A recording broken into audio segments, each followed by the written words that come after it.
It was always there. And what it created in me was the sense of I have to make every goodbye as if it's the last. I knew because I never got to say goodbye to my dad how important goodbyes were.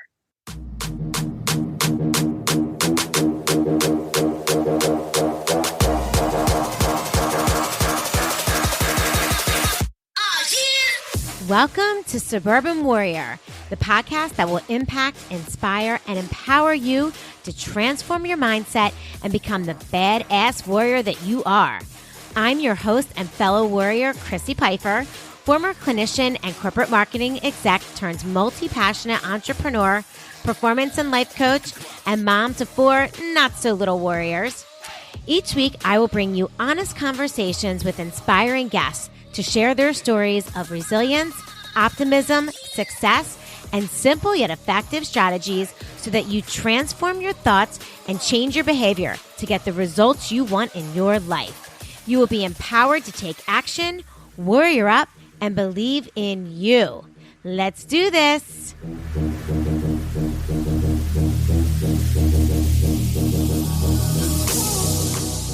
What's up, warriors? Welcome back to another episode of the Suburban Warrior Podcast. I'm your host, Chrissy Pfeiffer, and as promised, I am back again this week with another amazing suburban warrior here to share her story and expertise with us. Let me introduce to you my guest this week, Kim Colella. Kim is a spirit doula. Her purpose is to be an evocator of the sacred and to help others celebrate its magnificence in themselves, their relationships, and their world. Her book, Spirit Embraced, highlights the journey that unfolds as she allows her spirit to lead as she releases the painful memories of her past, follows her deepest dreams, and creates a life that is in alignment with her spirit. Kim shares the transformational tools that illuminate her path and invites her readers to utilize them in their pursuit of a life authentic and free. Welcome to the podcast, Kim. Thank you so much for having me. I'm just thrilled to be here. Well, I am thrilled to have you. You know, when I was looking at your bio and your media kit and the book that you've written, and I saw that you are a spirit doula, I was like, okay, I need to talk to her.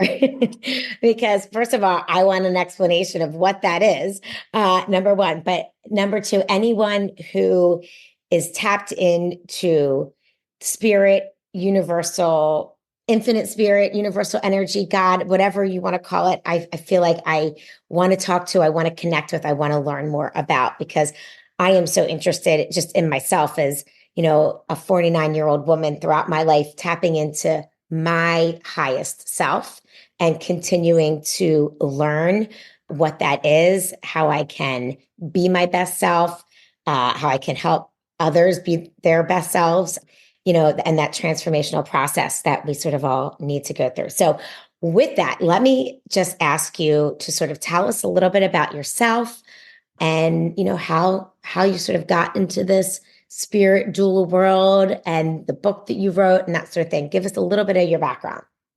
Okay, so I was a massage therapist for 35 years. Oh, wow. And one of the reasons I went in was because I had an incredible experience at a time of crisis where I just knew I needed someone to support me. And I decided to go for my first massage and walked in unable to hold a thought for more than a second before another one came crashing in, because I was in crisis. A dear beloved had tried to commit suicide the night before. And so I was holding all the confusion and sorrow and grief and fear, right, of that. So I went in to this amazing massage therapist and walked out an hour and a half later, still confused and angry and sad and scared, but with a deep peace underneath that.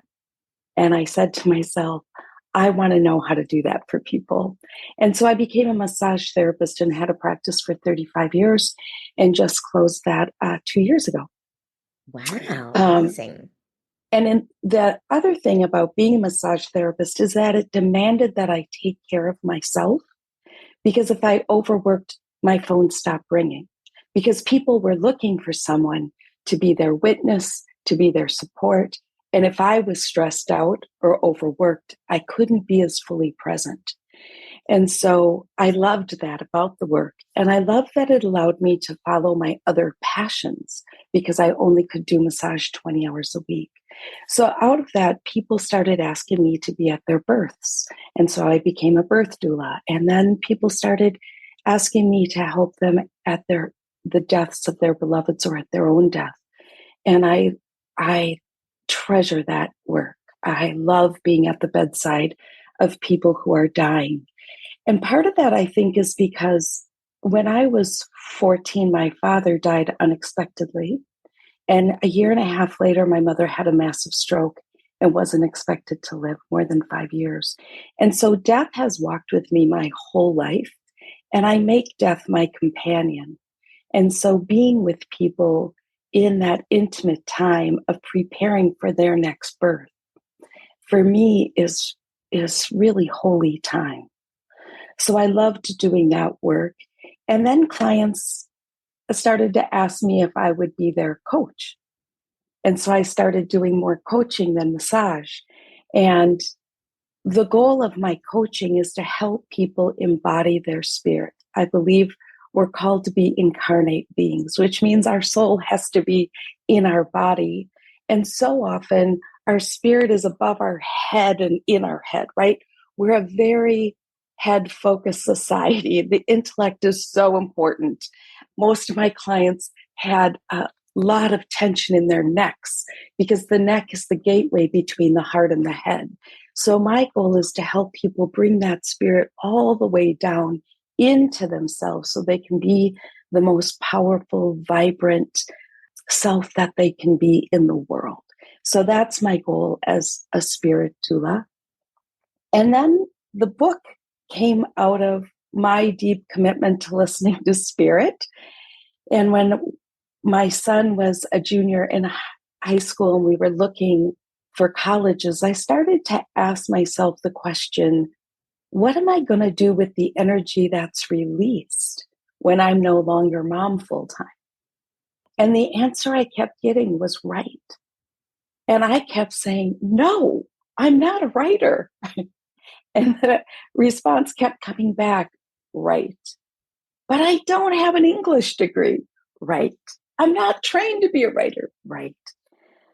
And for months it stayed persistent, that calling. And so finally one day in frustration, I asked in meditation, what am I supposed to write about? And the response I heard back was, tell the stories that long to be told. And something in me just shifted. And I was like, well, I can do that. And so I began to write the stories of my life that I wanted to leave behind as my legacy to my son and to my daughter of the heart, who is a Basotho woman in Lesotho, Africa, who lived with us for a year. I wanted them to have those stories as well as the tools of transformation I collected over 40 years of working with people who I consider to be masters in the field of psychology, spirituality, quantum physics, energy work. I wanted to share those exercises that had helped me transform the paradigm of my life, which was one of shame and fear, to one of possibility and joy and playfulness. So that was my goal. And so I wrote Spirit Embraced and was overwhelmed when it received a Nautilus Award in 2019. I just wept because that affirmation from an outside body was such a gift to my spirit, to my heart. And so now, as I have entered what I call this next season, the last third of my life, my goal is to make writing my main work. Well, that's really a beautiful story that you're telling of your life and in your book. And, as you were talking, there was a couple things that stood out to me that I just want to sort of go back and unpack a little bit. Because when you say, you you lost your dad at 14. Your mom had a massive stroke 5 years later and wasn't really expected to live much further past that. Although she did, I know from the book. But, what you had said, you really were, you phrased it, walking with death your entire life in a way. And sort of, I think that's a beautiful way to put it in a way. But I'm wondering, I'm thinking that must have took a lot of work, for you to think of it in that way, to get through the grief and the pain that comes along with having to deal with losing a parent so young, and also with having, a parent who is goes through something so traumatic like a stroke and that sort of thing. So was there a lot of work that you had to do to sort of get to that place of walking with death and looking at it from that perspective versus woe is me, pain, grief, why me, why my parents, that sort of thing, that I don't mindset? think I didn't have the why me question. That Okay. wasn't something that rose in me. And it wasn't work to make death my companion because it automatically was, right? Yeah. Many people don't deal with death till they're much later, but death, it was only a year and a half after my dad died that my mom had her stroke. So I was still in high school. Yeah. So every question, every decision I made was with the reality that she could die while I was gone. She ended up living 30 years instead of 5. But because she kept having little strokes and she had cardiovascular disease, all these things, it was always there. Yeah. And what it created in me was the sense of I have to make every goodbye as if it's the last. I knew because I never got to say goodbye to my dad how important goodbyes were, Yeah. right? So Right. that part of it was just something that was like, tomorrow's not a definite for me or for anybody. So Yeah. it gave this sweetness to my life because I know my life is finite on all levels. Right. And, I remember I took my mom funeral shopping when she was 80. And we had such a good time and picked out her casket and made all the preparations. And she died when she was 84. But afterwards, we were celebrating her 80th birthday and was talking about this experience with a cousin. And she said, well, if I die, I want one. And I looked at her and I said, what do you mean if you die? It is the only thing we're guaranteed when we're born. Right. Right. There's no if, it's just Right. when. Yeah. So we're going to die. So, Yeah. how do we live our life with that reality? And how do we live our life so that when we go, it's as easy as possible on the ones we leave behind? So, in 2004, I co authored a book called Lasting Gifts Living with Intention, Dying in Peace. And it's actually a 9-section manual to help people get their end of life things in order. Because at that point, my son was 6.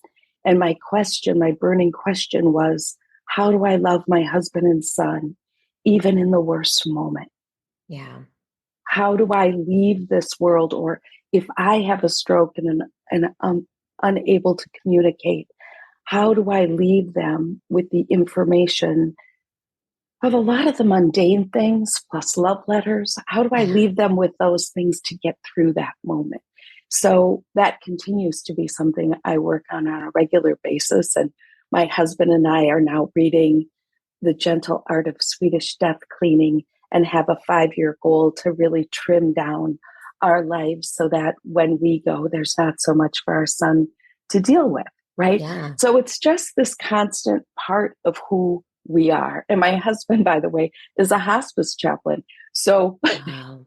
death is just a part of our lives in a Yes. very Yes. conscious way. Well, and So that part. yeah, I was just going to say, I think it's wonderful just to hear you talk about it and your perspective on it in such a beautiful way and thinking about it, because I think it's such a hard thing for most people to really think about.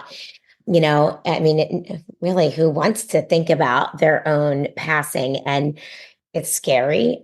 But I think the topics that you're bringing up are so important because, to your point, it's the one thing that's guaranteed. So thinking about what is it that we want to leave behind, and what is the legacy, and what we want our loved ones to know, and the love that we want them to feel, all things that most people probably aren't thinking about who aren't facing like a life or death situation, maybe like an illness or something. We don't think about that in our everyday lives. So I think that all of those things that you're bringing up are certainly important topics for us to sort of settle in and think about what we want to leave. Yeah. And how we even look at that, because I've been at so many births that were just amazing as a mother, right? You probably know the beauty of birth and have experienced that. And every birth I was at was just so breathtaking for me. Yeah. And I find death equally, being at the bedside with someone who is passing, I find it equally breathtaking. I find it really beautiful. Yeah. And I think about that baby in the womb, and I think about when things started to shift and they were being pushed into the unknown. They were Yeah. being pushed to leave everything they knew as they were cocooned in the womb and being pushed out into the world.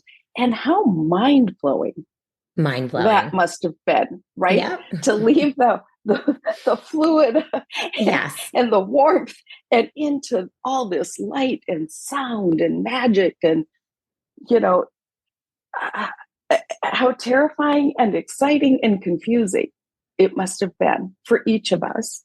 And Yes. my personal belief is that our death is our next great birth, and Yeah. we have no idea what's on the other side. And Yeah. I believe it's going to be equally as mind blowing as going from the womb to here. That's all I Yeah. know. Right. I love that. I love that perspective.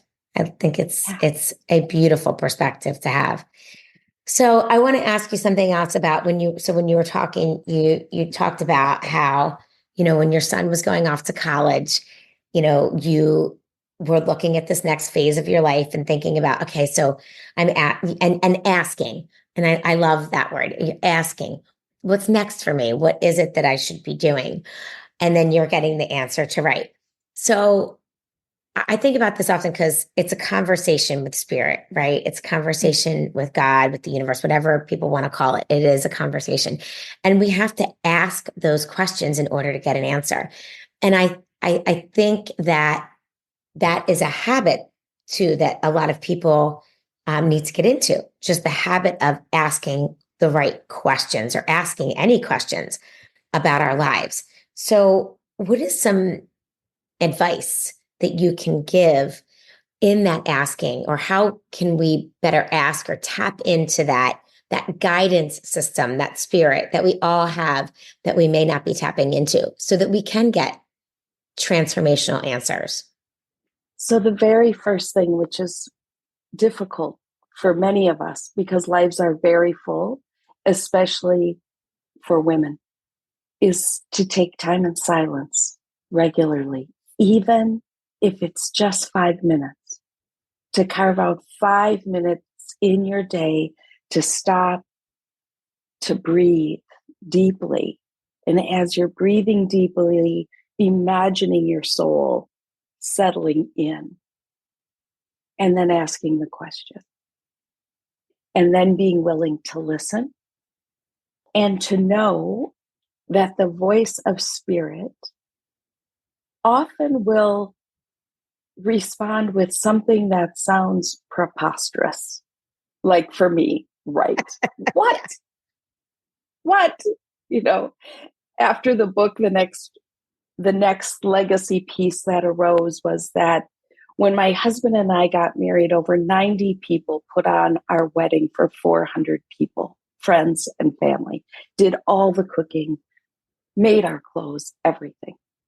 And so my dream has been to have a party for them, a catered dinner with music and dancing and all the things they gave us to give back to them. So for our 28th wedding anniversary last July, we had that party. which was exquisite. Wow. And then a month later, I asked, so now what? Right? Because I'm always trying to be working on a legacy piece. And the response came, not yet. You need to continue to savor the party and not rush on to the next thing. Yeah. I love So I that. savored it for a few months. And then I was in a class with one of my favorite mentors, Jean Houston, and she had us doing a writing exercise. And I was writing to my soul counsel. And what I heard back is that I'm called to be a soul scribe. And I was like, okay, I have no idea what that is, but I'm in. And now it's presenting itself little by little of what the next piece and the next piece is. So it's sometimes we get these answers that we don't know or that we resist. And then other times it's something we know exactly what that means and we jump into it like the party. But to know that it takes courage to follow that voice. Yes, it It does. takes great, it's the most courageous thing we'll ever do is to follow that voice. And in my book, I talk about when I was 30, I knew it was time to go to Calcutta and meet Mother Teresa, that had been a lifelong dream of mine. And so as a 30-year-old woman who had never been to India or anywhere in Southeast Asia, who decided to go by herself and just show up. Wow. Part of it was ignorance and the zest of being single and 30.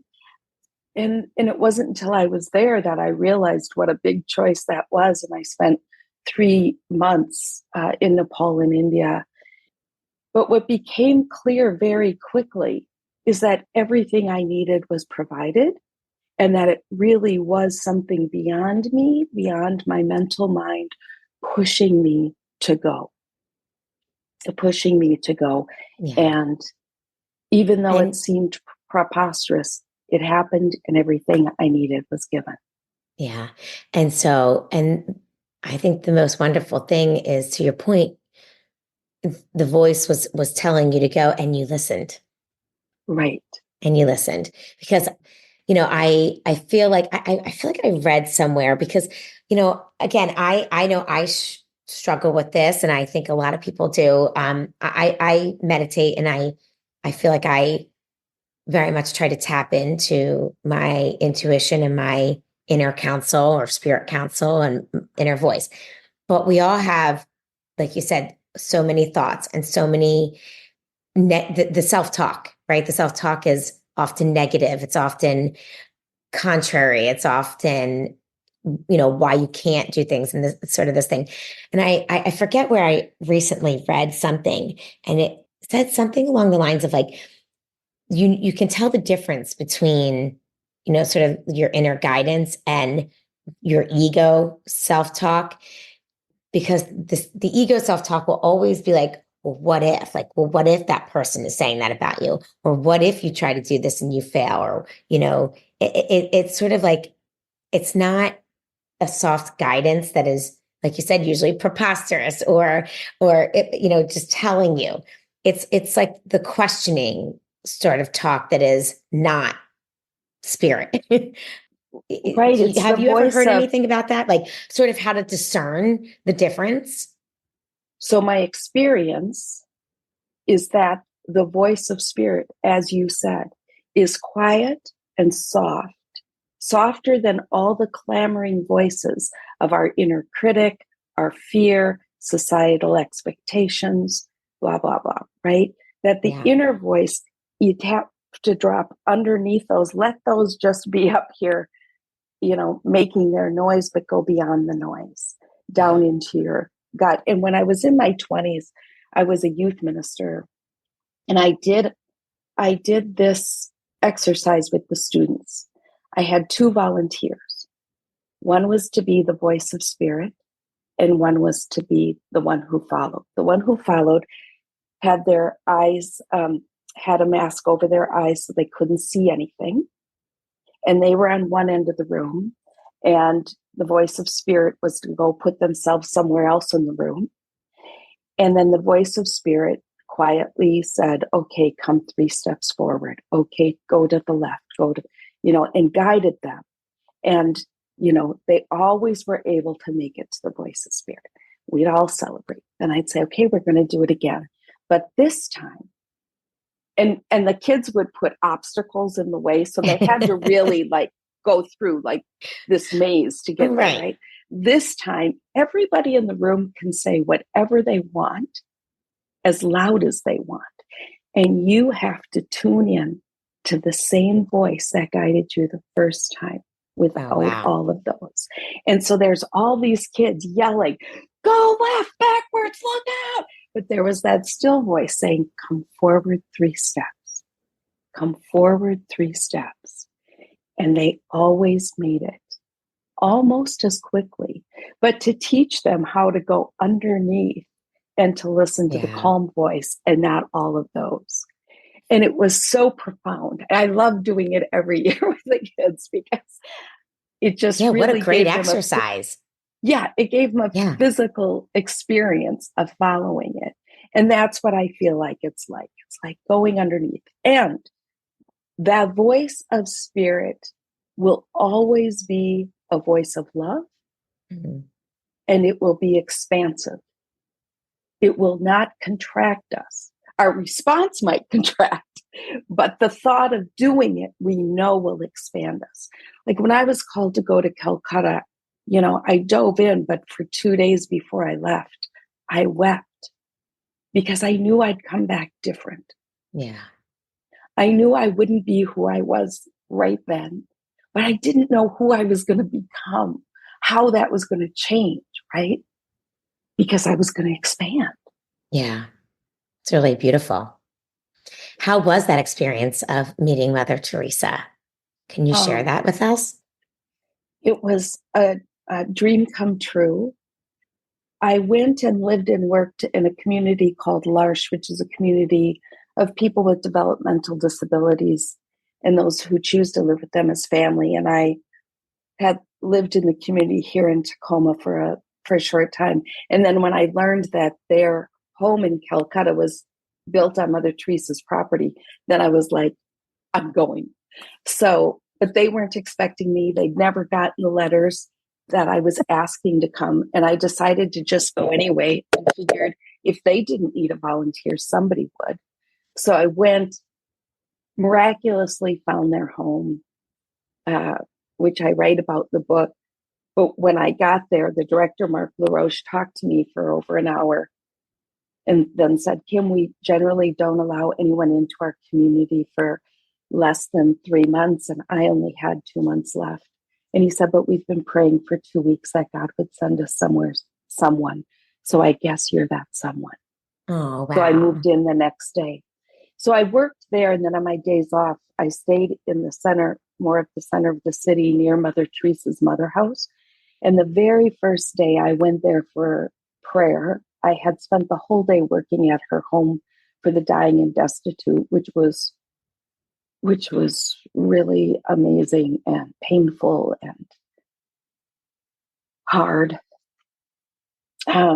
And so I went to her mother house for prayer, and a nun got up and announced that she had just gotten home the night before. And that's when I realized that I could have flown halfway across the world and she might not have been there. Like it never occurred to me that, of course, if I show up, she's going to be there, right? And in the mother house, you walk in, there's an aisle, and on the right side, it's where the volunteers sit, and on the left side is where the nuns, and there were like 100 nuns, sit. And so I went in and I sat right next to the aisle in the hopes I'd get a glimpse of her. And she came in and she sat right across from me. Oh my gosh. The only thing between us was air, right? Wow. And I didn't pray at all. I watched her just with my agape, just there she is. And what I was so struck with, right? I expected her to have these bolts of light coming out of her head, this big, globe around her of light. Yeah. And she was so ordinary. Yeah. She was this little old woman with her rosary beads, praying her rosary. and so ordinary. And I think, I've thought about that so much over the years that I expected her to be superhuman when actually she became for me, as I spent time with her, a woman who just really followed what she knew to be true for her. Yeah. Right. And that's what made her holy and whole. So afterwards, she got up and announced that confessions would be available. And I was born and raised Catholic. And, I don't like going to confession to people I don't know and respect. And so I left with the people who were leaving. But instead of going down the steps, I went down this hallway, which you couldn't see from the chapel. And I went to the end of the hallway and had an argument with myself whether I should stay for confession or leave and meet the women from Scotland I'd met that day who spoke English and were going for tea and had invited me to meet them. And I knew if I stayed for confession, I'd miss it. So I'm out there having this internal dialogue. And all of a sudden, here comes Mother Teresa.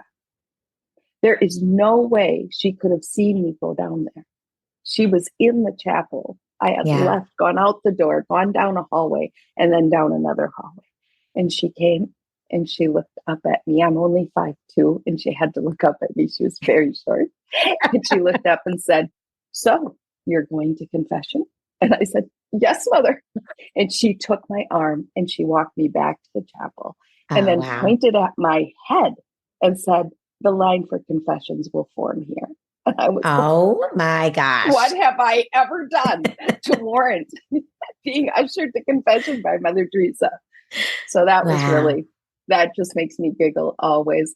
And then on New Year's Eve, she invited 30 of us to come and sit with her in the chapel that evening. And I sat right at her left foot, and she shared her story and her beliefs. And I felt like I was sitting at the foot of a beloved grandmother. Yeah. It's amazing. What a beautiful, special experience that must have been. Yeah. It was extraordinary. Yeah.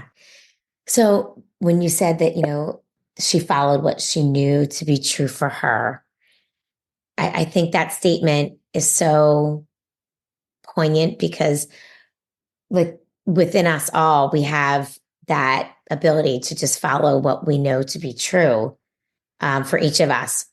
But yet, and it sounds so simple, but yet I feel like that's why so many people are struggling because they're not able to follow what is truly meant to be for them.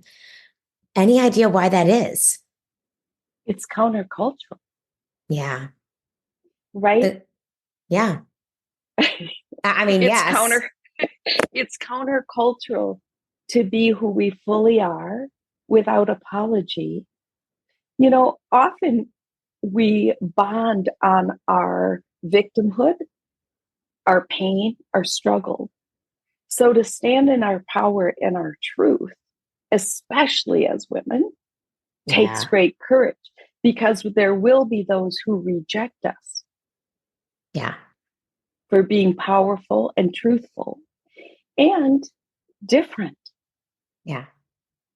Right? We'll be different if we stand in our truth. We won't fit in comfortably always.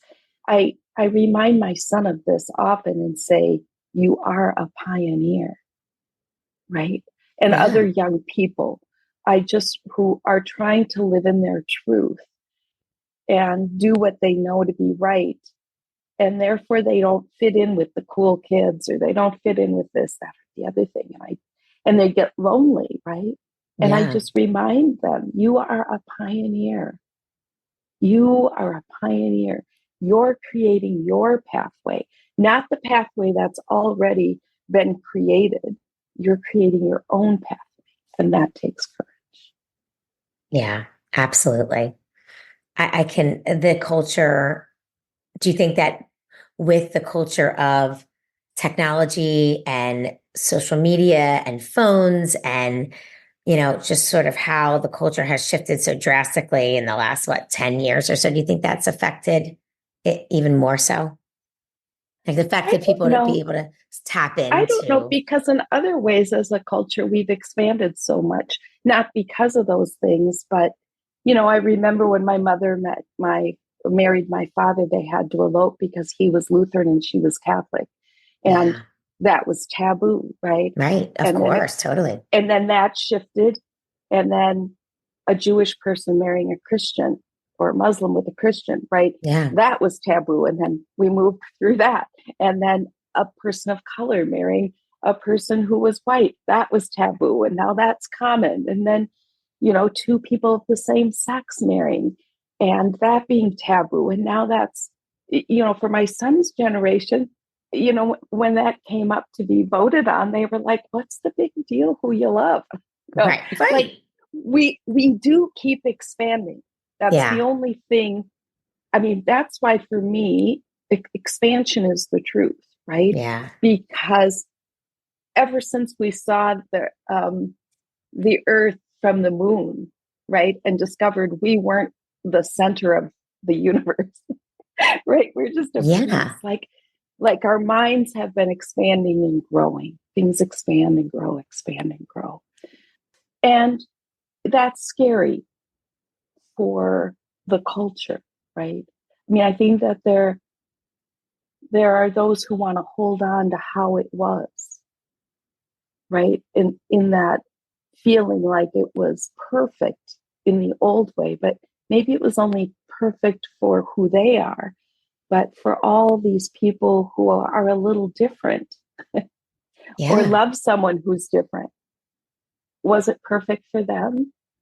And so for me, it's this constant invitation to widen the circle of those I include, right? Not to Yeah. make it smaller and that you have to do this, this, and this to be worthy of love.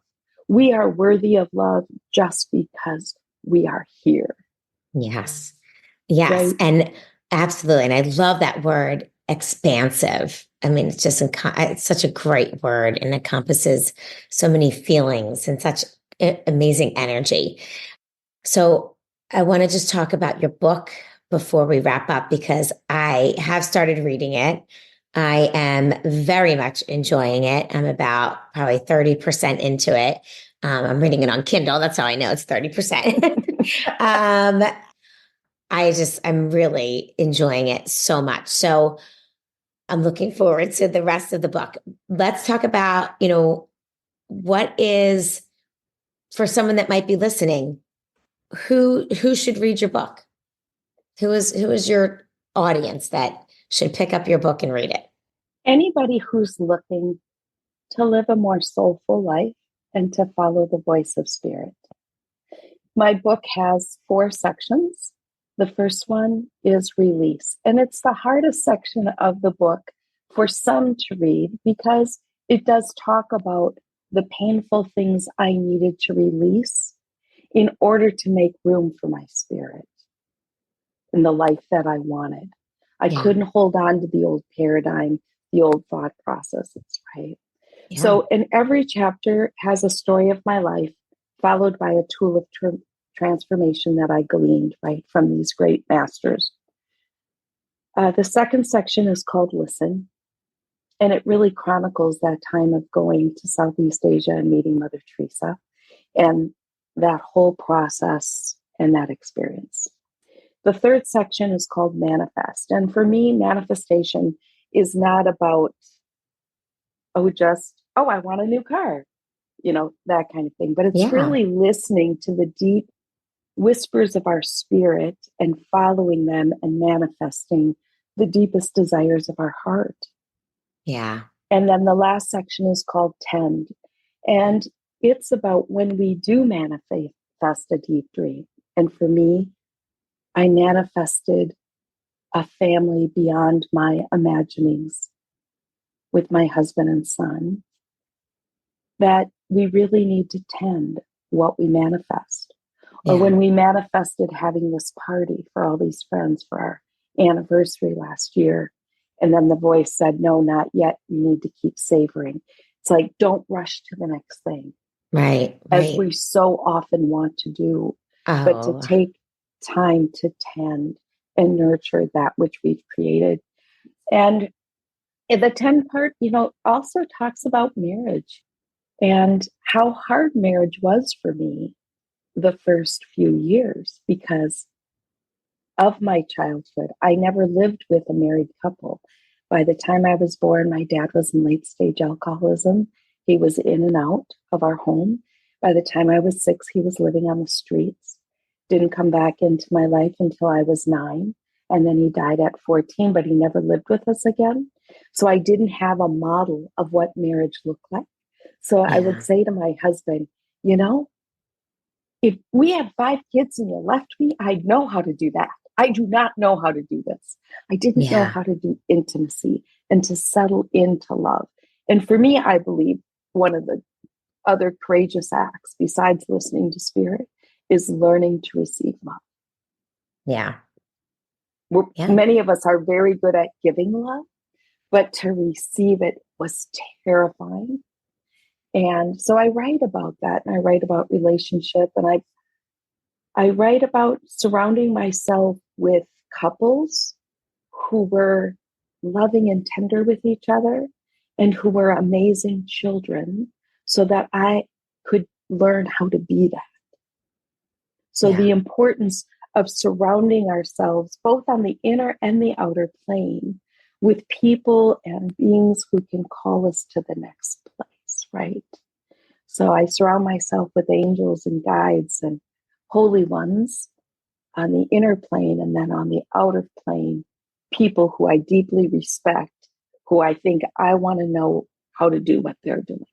I want to know how to parent like that. Yeah.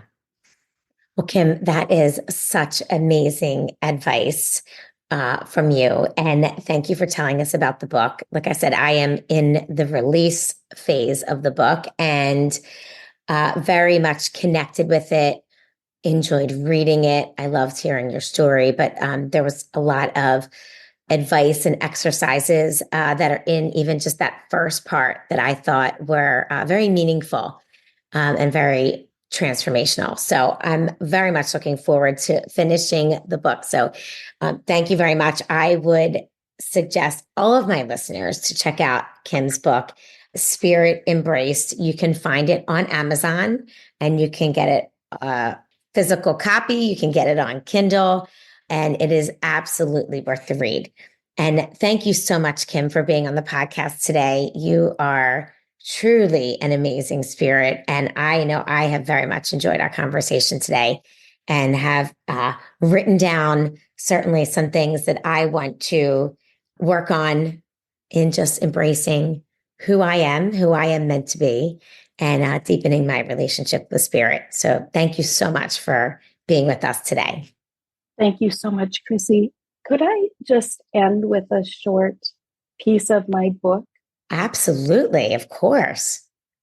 Each chapter ends with what I call a soul psalm, and it's what I hear spirit say to me and me say to spirit. Okay. So I just want to share this one. I love it. Sing in me a new song, so beautiful and true that the old slow tune of my past existence no longer resonates in this new place of myself. Breathe into me the story of my life's path with such force that it takes my breath away and I gulp. I gulp in this new reality of me fully lived. That is absolutely beautiful. I feel like I'm going to need to, if I had the book, copy it and put it on my wall. That was beautiful. Thank you so much. What a beautiful place to end the podcast. So thank you so much for being with us, Kim. Guys, we will link all of the links in the show notes so that you can check out Kim's book and purchase it for yourself so you can read it. And as always, feel free to follow me on Instagram at Suburban Warrior, and as well as YouTube and TikTok. And I will be back next week with another amazing Suburban Warrior here to share her story. Thank you again, Kim. Thank you so much.